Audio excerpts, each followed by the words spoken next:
राधे राधे, जय श्री कृष्णा, जय भोलेनाथ। आज के इस वीडियो में हम आपके लिए भगवान शिव की बहुत ही सुंदर कहानी लेकर आए हैं। प्राचीन काल में किसी नगर में एक ब्राह्मण रहता था।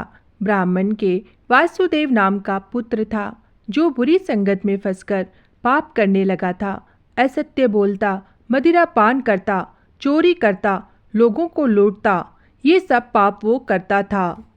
जब ब्राह्मण और उसके परिवार वालों को उसके इस पाप कर्म का पता चला तो उन्होंने अपने पुत्र को घर से बाहर निकाल दिया।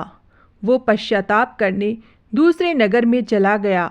अपना पेट भरने के लिए भीख मांगने लगा और जो पाप कर्म उसने किए थे उसके फल स्वरूप उसके कोढ़ निकल आया।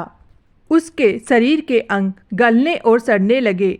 वो अत्यंत दुखी रहने लगा और नदी के किनारे एक वृक्ष के नीचे अपनी कुटिया बनाकर उसमें रहने लगा। उसकी इस दशा पर तरस खाकर दया करके लोग उसे वहीं कुटिया में कुछ भिक्षा दे जाते। कोई खाने को दे जाता तो कोई पहनने को वस्त्र आदि दे जाया करता था, जिससे उसका गुजारा होने लगा। वो हर रोज नदी से जल भरकर लाता और कुटिया के पास मिट्टी में दबी एक शिला के ऊपर रख देता। ऐसा करते समय कुछ जल की बूंदें उसकी मटकी से शिला पर गिर जाया करती थी। ऐसा उसके साथ हर रोज होता। एक बार जब वो नदी से जल भरकर लाया और शिला पर रखा तो उसके प्राण निकल गए। उसी समय यमदूत उसे ले जाने लगे। तभी आकाश से एक सुंदर विमान उतरा। उसमें से शिवदूत आए और यमदूतों से बोले, आप लोग इसे नहीं ले जा सकते। ये नरक का नहीं बल्कि शिवलोक का अधिकारी है।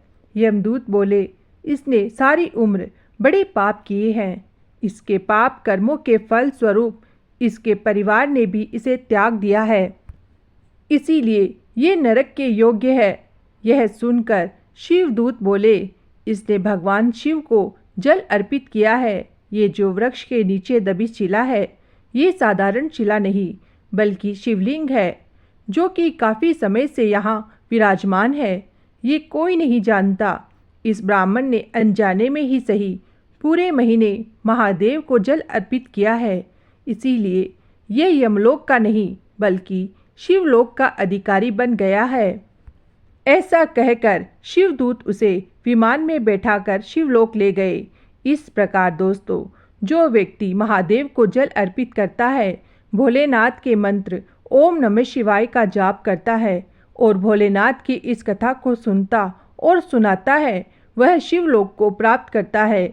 तो दोस्तों, कैसी लगी आपको आज की हमारी भगवान महादेव की कहानी? हमें कमेंट बॉक्स में लिखकर भेजिएगा। साथ ही साथ हमारे इस चैनल को सब्सक्राइब करना ना भूलें। जय भोलेनाथ।